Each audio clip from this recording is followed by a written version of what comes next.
China deep സീക്കുമായിട്ട് രംഗത്ത് വന്നു. ലോകം മുഴുവൻ ഞെട്ടിപ്പോയി. കാരണം ഇത് അഫോർഡബിൾ ആണ് എന്നുള്ളതാണ് ഏറ്റവും വലിയ പ്രത്യേകത. പക്ഷേ ഇന്ത്യക്ക് വലിയൊരു പ്രചോദനമാണ് ഇത് നൽകിയത് എന്ന് പറഞ്ഞാൽ നരേന്ദ്രമോദി സർക്കാർ ചില പ്ലാനുകൾ കൃത്യമായി നടപ്പാക്കുന്നു എന്നാണ് മനസ്സിലാക്കേണ്ടത്. അത് ഒരുപക്ഷെ ഡീപ് സീക്കിനോട് നമ്മളെല്ലാവരും കടപ്പെട്ടിരിക്കുന്നു എന്ന് വേണമെങ്കിൽ പറയാം. ലോകം മുഴുവൻ. കാരണം ലോകത്തിൻ്റെ ഒരു പുതിയ ലോകക്രമത്തിനെ ക്രിയേറ്റ് ചെയ്യാനുള്ള സൃഷ്ടിക്കാനുള്ള ശ്രമത്തിലായിരുന്നു ട്രംപ്. അതേപോലെ ഇലോൺ മസ്ക്, അതേപോലെ തന്നെ അവിടെ സ്റ്റാർ ഗേറ്റ് എന്ന് പറഞ്ഞ പുതിയ നിക്ഷേപ പദ്ധതി സാം ആൾട്ട്മാനും ഓപ്പൺ ഐയുടെ ആൾക്കാരെല്ലാം അടയ്ക്കുന്നു. അപ്പോൾ അതിനെ കംപ്ലീറ്റ് അപ്രസക്തമാക്കി കളഞ്ഞു എന്നുള്ളതാണ്. പുതിയ ലോകക്രമത്തിനെ ബിൽഡ് ചെയ്യാനായിട്ടുള്ള ഒരു തറക്കല്ലിടിയിൽ കർമ്മത്തിൽ വെച്ച് തന്നെ അതിനെ അപ്രസക്തമാക്കി. ഇത് ശരിക്കും പറഞ്ഞു കഴിഞ്ഞാൽ അതിനോട് ആദ്യമായിട്ട് വളരെ ക്രിയേറ്റീവായിട്ട് റെസ്പോണ്ട് ചെയ്യുന്ന ഒരു രാജ്യം ഒരുപക്ഷെ ഇന്ത്യ ആയിരിക്കണം. ഇന്ത്യക്ക് അതൊരു ഭയങ്കര വേക്കപ്പ് കോളായി, ശരിക്കൊരു പിടിച്ചുണർത്തലായി. വേണമെങ്കിൽ ഇന്ത്യക്ക് അത് നേരത്തെ സാധിക്കാൻ മതി. കാരണം അത്രയ്ക്ക് സാധ്യതയുള്ള ടാലൻസ് അല്ലെങ്കിൽ ശേഷിയുള്ള ആൾക്കാർ നമ്മുടെ കയ്യിലുണ്ട്. ഉദാഹരണത്തിന് സാം ആൾട്ട്മാനെ മാറ്റി നിർത്തി കഴിഞ്ഞാൽ ഇന്ന് ലോകത്തെ ഈ ഇപ്പോൾ ആപ്പിളിലാണെങ്കിലും മൈക്രോസോഫ്റ്റിലാണെങ്കിലും ഗൂഗിളിലാണെങ്കിലും എല്ലായിടത്തും നമ്മളുടെ ഇവിടുന്ന് പോയിട്ടുള്ള IIT പ്രോഡക്ട്സാണ്. IIT പോയിട്ടുള്ള ആൾക്കാരാണ്. ഏതാണ്ട് 8-10 ആൾക്കാരനകം. അതിലേറ്റവും 4-5 വ്യക്തികളാണ് നിർണായകമായ റോൾ വഹിക്കുന്നത്. ഇവരെല്ലാമാണ് ഈ പുതിയ AI ലോകത്ത് സൃഷ്ടിച്ചുകൊണ്ടിരിക്കുന്നത്. അപ്പോൾ അത്തരത്തിലുള്ള ടാലൻസ് ധാരാളം നമ്മുടെ ഇന്ത്യയിൽ ഇപ്പോഴും ഉണ്ട്. ഇനി വരാൻ പോവുകയും ചെയ്യുന്നുണ്ട്. അപ്പോൾ ഈ ഒരു സാഹചര്യത്തിലാണ് ഡീപ് സീക്ക്. കാരണം എന്ന് വെച്ചാൽ ഇത് വളരെയധികം നിക്ഷേപം വേണ്ട സംഗതിയാണ്. ഉദാഹരണത്തിന് ഇലോൺ മസ്ക് അവിടെ ടെന്നസിയിലെ സൗത്ത് മീംസിൽ ഇതിപ്പോൾ ആൾറെഡി 1,00,000 GPUs. ഇതിനകത്ത് GPUs എന്ന് പറഞ്ഞാൽ അവർ ഈ NVIDIA എന്ന് പറയുന്ന അമേരിക്കയിലെ ടെക് സ്ഥാപനമാണ് GPUs, അതായത് ഗ്രാഫിക് പ്രോസസ്സിംഗ് യൂണിറ്റ് എന്നാണ് പറയുക. അപ്പോൾ ഒരു ഗ്രാഫിക് പ്രോസസ്സിംഗ് യൂണിറ്റിൽ തന്നെ ദശലക്ഷക്കണക്കിന് ട്രാൻസിസ്റ്റേഴ്സ് ഉണ്ട്. അപ്പോൾ ഇത് ബിൽഡ് ചെയ്യുന്നതനുസരിച്ചിട്ടാണ് ശരിക്കും പറഞ്ഞാൽ ഇവിടെ നമ്മൾ ഈ GPUs വെച്ചിട്ട് ഇത് ഈ ഡാറ്റാ സെൻറ്റർ ഉണ്ടാക്കുന്നത് അല്ലെങ്കിൽ ഈ സൂപ്പർ കമ്പ്യൂട്ടർ നിർമ്മിക്കുന്നത് എന്താണെന്ന് വെച്ച് കഴിഞ്ഞാൽ ഈ AIയുടെ മസ്തിഷ്ക നിർമ്മാണമാണ്. മസ്തിഷ്കം ഉണ്ടെങ്കിലെല്ലാം ബുദ്ധി പ്രവർത്തിക്കത്തുള്ളൂ. അപ്പോൾ ഇത് വളരെയധികം ചിലവ് വരുന്നൊരു സംഗതി ആയതുകൊണ്ടായിരിക്കാം ഒരു പക്ഷേങ്കിൽ ഇന്ത്യ പിൻവാങ്ങുന്നത്. അതിഭീമമായ ചിലവുകൾ. ഇപ്പോൾ ഉദാഹരണത്തിന് തന്നെ ഇലോൺ മസ്ക് പിന്നെ 1,00,000 GPUs ആണ് അവിടെ സ്ഥാപിച്ചിരിക്കുന്നത്. ഇനി താമസിയാതെ ഒരു ദശലക്ഷമാക്കാനുള്ള ശ്രമത്തിലാണ്. അപ്പം അതിന് കടപിടിക്കുന്ന രീതിയിലായിരുന്നു മറ്റേ സ്റ്റാർ ഗേറ്റ് എന്ന് പറഞ്ഞ പദ്ധതി 2-ാം ദിവസം ട്രംപ് അതിന് നിക്ഷേപം ഉറപ്പാക്കിയത്. അപ്പോൾ ഇങ്ങനൊരു സാഹചര്യത്തിൽ നിന്നപ്പോഴത്തേക്കാണ് ഈ ഡീപ് സീക്ക് എന്ന് പറയുന്ന ഈ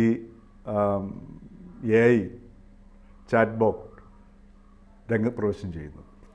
ഇത് ഭൗമ രാഷ്ട്രീയത്തെ മുഴുവൻ മാറ്റി എന്നുള്ളത് വേറെ കാര്യം.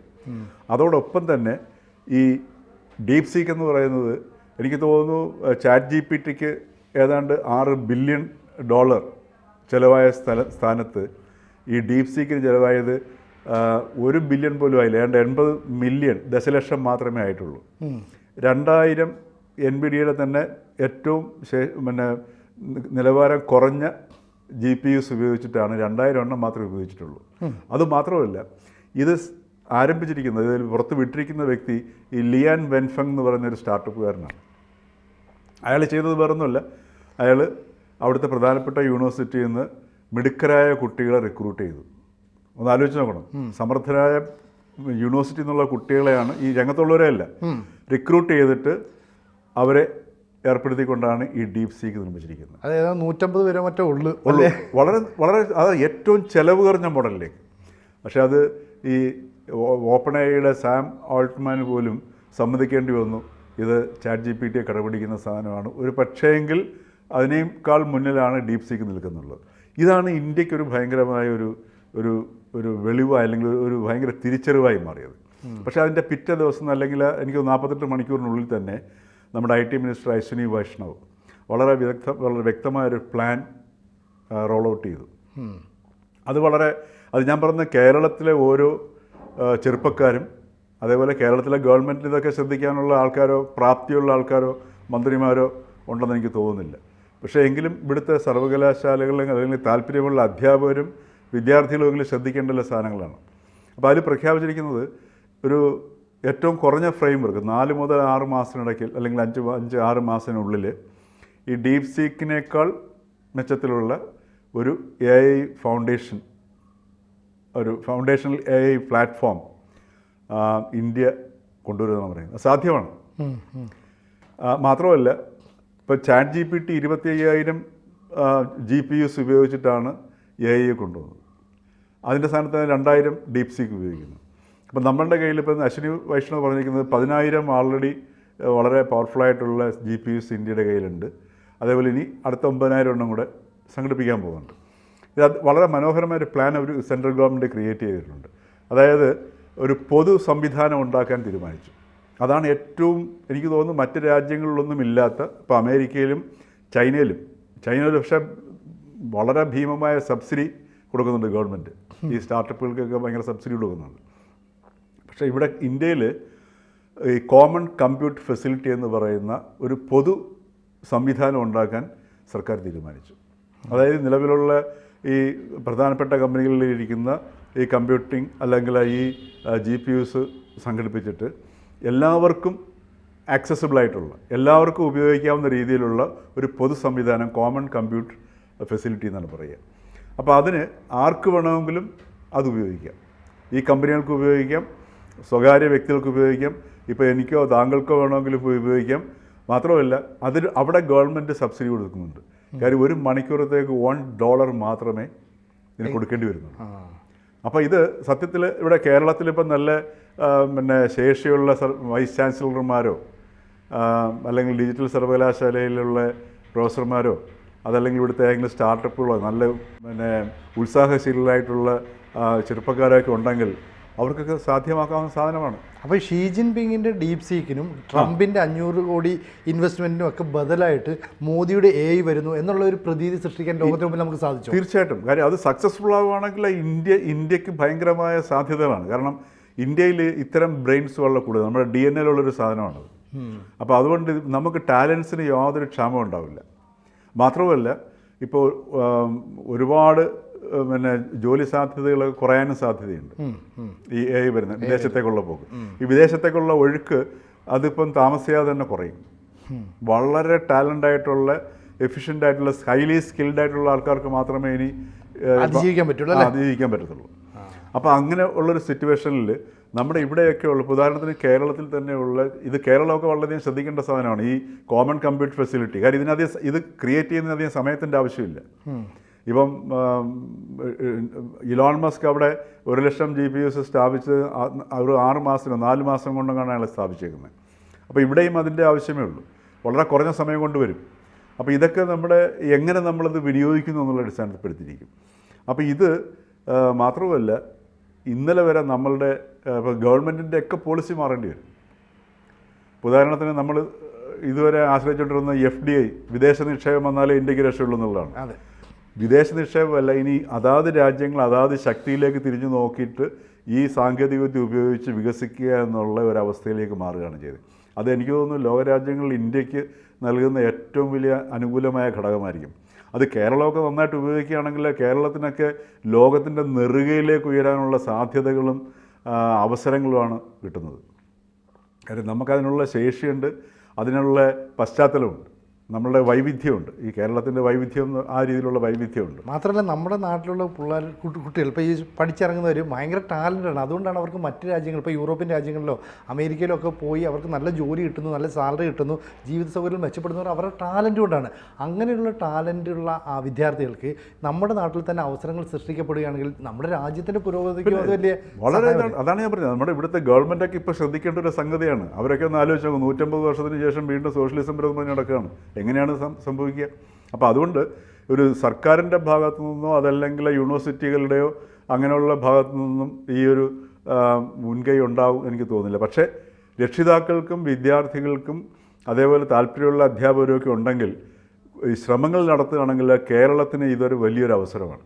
കാരണം ഈ ഒരു കോമൺ കമ്പ്യൂട്ടർ ഫെസിലിറ്റി വന്നു കഴിഞ്ഞാൽ ഇപ്പോൾ ഇലോൺ മസ്ക് പ്രൊവൈഡ് ചെയ്യുന്ന അല്ലെങ്കിൽ അമേരിക്കയിലെ ഇപ്പോൾ സ്റ്റാർഗേറ്റ് പ്രൊവൈഡ് ചെയ്യാൻ പോകുന്നതോ ഒക്കെയുള്ള ഫെസിലിറ്റി ആക്സസിബിൾ ആവുന്നൊരവസ്ഥയുണ്ട്. അപ്പോൾ ഇത് നന്നായിട്ട് പ്രയോജനപ്പെടുത്തുകയാണെങ്കിൽ നമ്മുടെ അവിടെയാണ് ഞാൻ പറഞ്ഞത്, രാജ്യങ്ങളുടെ തന്നെ അജണ്ടകൾ മാറുകയാണ്. ഇപ്പോൾ ഇന്ത്യയൊക്കെ FDI എന്ന് പറഞ്ഞുകൊണ്ടാണ് നമ്മൾ വലിയൊരു ഉദ്ഘോഷിച്ചുകൊണ്ടിരുന്നത്. സ്വാഭാവികമായിട്ട് അത് വേണ്ടി വരും. പക്ഷേ ഇപ്പം ചൈനയിൽ നിക്ഷേപങ്ങൾ പോകുന്നു അല്ലേ? ജിയോ പൊളിറ്റിക്സ് മാറി മറിയുന്നതനുസരിച്ചിട്ട് നിക്ഷേപങ്ങൾ മാറുന്നു. അപ്പം കാലാവസ്ഥ മാറുകയാണ് ചെയ്യുന്നത്. അപ്പം നമുക്ക് തന്നെ നമ്മളുടെ റിസോഴ്സസിനെ അതിവിദഗ്ധമായിട്ട് ഉപയോഗിച്ചുകൊണ്ട് നമുക്ക് സ്വയം വളരാനുള്ളൊരു അവസരമാണ്. അപ്പോൾ ആ പുതിയ ലോകക്രമത്തിൽ അതാത് രാജ്യങ്ങൾ സാങ്കേതിക വിദ്യയും വിഭവത്തെയും എങ്ങനെ കൂട്ടിയിണക്കി വ്യക്തമായൊരു ധാരണയോടെ മുന്നോട്ട് പോകുന്നു എന്നുള്ളൊരു ചിന്തയിലേക്ക് പോകേണ്ടി വരും. ഇപ്പോൾ നമുക്ക് ഇന്ത്യക്ക് ഇനി വിദേശ നിക്ഷേപത്തിലൂടെ നമുക്ക് നമ്മുടെ GDP ഉയർത്താം എന്ന് നോക്കുന്നതിന് പകരം മുൻഗണന ഇതിന് കൊടുക്കേണ്ടി വരും. അപ്പോൾ അതിന് കൊടുക്കാവുന്ന രീതിയിലുള്ള ഒരു ഇൻഫ്രാസ്ട്രക്ചർ ക്രിയേറ്റ് ചെയ്യുന്നതിന് DeepSeek വന്നതിൻ്റെ 48 അവേഴ്സിനുള്ളിൽ ഗവൺമെൻറ് ഉണർന്ന് പ്രവർത്തിച്ചു എന്നുള്ളത് വളരെയധികം സ്വാഗതാർഹവും.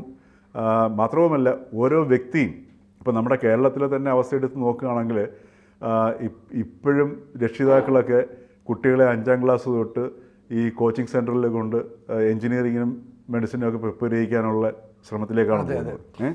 ഇപ്പോൾ പോലും 2 ദിവസത്തേക്ക് മുമ്പ് പത്രത്തിലൊക്കെ വാർത്ത വരിക, പ്രധാനപ്പെട്ട ഒരു ഇൻസ്റ്റിറ്റ്യൂട്ടിലേക്ക് അവിടെ അഡ്മിഷന് വേണ്ടിയിട്ട് ആ ഒരു കോച്ചിങ് സെൻറ്ററിലേക്ക് അഡ്മിഷന് വേണ്ടിയിട്ട് തന്നെ ആൾക്കാർ ഓടി നടക്കുകയാണ് ചെയ്യുന്നത്. ഇപ്പോഴും ആ ഡോക്ടർ എൻജിനീയർ എന്നുള്ള ഒരു കൺസെപ്റ്റിൽ നിന്ന് മലയാളിക്ക് മാറാൻ കഴിയുന്നില്ല.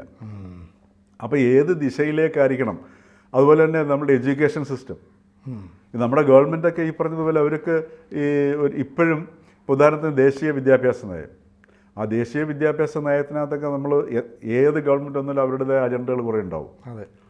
ഉദാഹരണത്തിന് ദേശീയ വിദ്യാഭ്യാസ നയം അവർ ഈ പുതിയ സാങ്കേതിക വിദ്യയുടെ മാറ്റത്തിൻ്റെ പശ്ചാത്തലത്തിൽ ഒരു സാർവദേശീയ അന്തരീക്ഷത്തിനെ കണക്കിലെടുത്തുകൊണ്ടുണ്ടാക്കിയിരിക്കുന്ന സാധനമാണ്. ഞാനത് മുഴുവൻ വായിച്ചു നോക്കിയിട്ടുണ്ട്. വളരെ വളരെ പിന്നെ സ്വീകാര്യമായ, അത് മാത്രമല്ല അംഗൻവാടി ലെവൽ തൊട്ട് ആ മാറ്റത്തെ കാണുന്നുണ്ട്. കാര്യം ഈ സ്പെഷ്യലൈസ്ഡ് ടീച്ചിങ് എന്നുള്ള സംഗതി തന്നെ മാറി. ഇപ്പോൾ ഒരു കുട്ടിക്ക് ഇപ്പോൾ LKGയിലുള്ള അല്ലെങ്കിൽ 1ാം ക്ലാസ്സിലുള്ള ഒരു കുട്ടിക്ക് ഒരു പ്രോജക്റ്റ്, ഒരു ചെറിയൊരു കളിപ്പാട്ടം ഉണ്ടാക്കാനായിട്ട് കൊടുക്കുകയാണ് ചെയ്യുന്നത്. ആ കളിപ്പാട്ടം ഉണ്ടാക്കുന്നതിലൂടെ തന്നെ ആ കുട്ടി ആ കളിപ്പാട്ടം കൗതുകത്തോടെ ഉണ്ടാക്കി കഴിയുമ്പോൾ അതിനകത്ത് ആ കുട്ടി കളർ പഠിക്കുന്നു, മൾട്ടിപ്ലിക്കേഷൻ പഠിക്കുന്നു, മറ്റേ മാത്തമാറ്റിക്സ് പഠിക്കുന്നു, ഗ്രാമർ പഠിക്കുന്നു, ഭാഷ പഠിക്കുന്നു. ഇതെല്ലാ പഠനങ്ങളും ഇതിലേക്ക് കൊണ്ട് നടക്കുകയാണ് ചെയ്യുന്നത്. പക്ഷേ ആ കുട്ടി അറിയുന്നില്ല, നാച്ചുറലി അതിൻ്റെ ഉള്ളിലേക്ക് വരികയാണ് ചെയ്യുന്നത്. അപ്പോൾ ഈ രീതിയിലുള്ള വളരെ നൂതനമായിട്ടുള്ള സാധനങ്ങളൊക്കെ ഈ പിന്നെ ഇപ്പം തന്നെ കേന്ദ്രീയ വിദ്യാലയ സ്ഥാപനങ്ങളിലൊക്കെ അത് ഇൻട്രൊഡ്യൂസ് ചെയ്ത് തുടങ്ങി. പക്ഷെ നമ്മളതിനെ വെറുതെ ആവശ്യമില്ലാതെ എതിർത്തുകൊണ്ട് ഇപ്പോൾ UGCയുടെ നിയമങ്ങൾ കൊണ്ടുവരുന്നു. അതിനെയൊക്കെ വെറുതെ എതിർക്കുകയാണ് നമ്മൾ. എതിർത്തിട്ട് വീണ്ടും ഒരു നേരത്തേക്കാണെങ്കിൽ ഒരു 10-15 വർഷം കഴിഞ്ഞിട്ട് വീണ്ടും നമ്മൾ അതിൻ്റെ പാതയിലേക്ക് പോകുമായിരുന്നു. ഇപ്പോൾ അതല്ല. ഇപ്പോൾ ഒരാഴ്ച കൊണ്ട് ലോകം മാറി മറിയാണ് ചെയ്യുന്നത്. അല്ലേ? അപ്പോൾ ഈ മാത്രമല്ല നമ്മുടെ ഇവിടുത്തെ ഉന്നത വിദ്യാഭ്യാസവും അല്ലെങ്കിൽ പിന്നെ മറ്റേ സ്കൂൾ വിദ്യാഭ്യാസമൊക്കെ ഇതാണ് മഹത്വം എന്ന് പറഞ്ഞുകൊണ്ട് നമ്മൾ അത് നിലനിർത്താൻ വേണ്ടിയിട്ടും ഫെഡറലിസത്തിൻ്റെ പേരിൽ അല്ലെങ്കിൽ ഫെഡറലിസം നശിച്ചു പോകും എന്നും പറഞ്ഞ് മുദ്രാവാക്യം ഉയർത്തി ഇതിനെ കൊണ്ട് എതിർത്ത് നിന്ന് കഴിഞ്ഞാൽ സംഭവിക്കുന്ന ആലോചിച്ച് നോക്കുക. ഇനി നമുക്ക് പതിറ്റാണ്ടുകൾ കാത്തിരുന്ന് കഴിഞ്ഞാൽ രക്ഷയില്ല. അപ്പോൾ ഈ നിലവിലുള്ള മാറ്റങ്ങളെ നമ്മളെങ്ങനെ ഉൾക്കൊള്ളണം? ഇപ്പോൾ ഈ പറഞ്ഞതുപോലെ കോമൺ കമ്പ്യൂട്ടിംഗ് ഫെസിലിറ്റി അല്ലേ? അപ്പോൾ ആ ഒരു ഫെസിലിറ്റി എങ്ങനെ നമുക്ക് ഉപയോഗിക്കണം? ഇവിടുത്തെ ഓരോ കോളേജുകൾ ചിന്തിക്കേണ്ട വിഷയമാണ്. ഇപ്പോൾ ഇവിടുത്തെ ഇഷ്ടംപോലെ കമ്പനികളുണ്ട്, സ്പോൺസർ ചെയ്യാൻ തയ്യാറുള്ള കമ്പനികൾ. ഇപ്പോൾ ഉദാഹരണത്തിന് എന്തുകൊണ്ട് ഗവൺമെൻറ്റിന് ഇവിടുത്തെ കമ്പനി മേധാവികളെ ഒക്കെ ഇപ്പോൾ ഇവിടെ ആവശ്യത്തിന് നന്മമരങ്ങളുടെ ബഹളമല്ലേ അല്ലേ? എന്തെങ്കിലും ഉണ്ടായിക്കഴിഞ്ഞാൽ അവിടെ ചെന്ന് പറഞ്ഞു കഴിഞ്ഞിട്ട് സംഗതി കൊടുക്കുന്നത് ഈ മറ്റേ ഇതിൽ നിന്നാണ് എടുത്ത് കൊടുക്കുന്നത്. അത് കോർപ്പറേറ്റ് സോഷ്യൽ റെസ്പോൺസിബിലിറ്റി. അപ്പോൾ കോർപ്പറേറ്റ് സോഷ്യൽ റെസ്പോൺസിബിലിറ്റി എടുത്തു കൊടുക്കുന്ന കാശ് പോലും പബ്ലിസിറ്റിക്ക് വേണ്ടി ഉപയോഗിക്കുകയാണ് ചെയ്യുന്നത്. അത് മാധ്യമങ്ങൾ അതിന് പ്രോത്സാഹിപ്പിക്കുകയും ചെയ്യുന്നുണ്ട്. ഇങ്ങനെ കൊടുക്കുന്ന നന്മമരങ്ങളുടെ കുറച്ച് ഫണ്ട് കളക്ട് ചെയ്തിട്ട് എന്തുകൊണ്ട് കേരളത്തിൽ ഈ പറഞ്ഞതുപോലെ സമർത്ഥരായ വിദ്യാർത്ഥികളെ കണ്ടെത്തിക്കൊണ്ട് അവരെ സ്പോൺസർ ചെയ്തിട്ട് പുതിയ ആശയങ്ങൾ അവരിൽ നിന്നുണ്ടാക്കിയെടുത്ത് എന്തുകൊണ്ട് ഈ ഫെസിലിറ്റീസൊക്കെ ഇനി ഉപയോഗിച്ചുകൂടാ? ഇതിപ്പം ഈ വരുന്ന 3-4 മാസത്തിനകത്ത് നമുക്ക് ഈ ഫെസിലിറ്റി ലഭ്യമാവും. അപ്പോൾ ഈ രീതിയിലുള്ളൊരു വലിയൊരു മാറ്റത്തിലേക്ക് ശരിക്കും പറഞ്ഞു കഴിഞ്ഞാൽ ഇന്ത്യയുടെ പിന്നെ എല്ലാവിധ ഇപ്പം വികസനത്തിൻ്റെ തന്നെ കാഴ്ചപ്പാട് മാറ്റാൻ പര്യാപ്തമായ ഒരു ദിശയിലേക്കാണ് പോകുന്ന സാധനം. നമുക്ക് ഭാവിയിൽ എന്തുണ്ടാവും എന്നുള്ളത് കാത്തിരുന്നു. തീർച്ചയായിട്ടും കൂടുതൽ വാർത്തകളും വിശേഷങ്ങളും നിങ്ങളിലേക്ക് എത്താൻ ABC മലയാളം സബ്സ്ക്രൈബ് ചെയ്യുക, ബെൽ ബട്ടണും അമർത്തുക.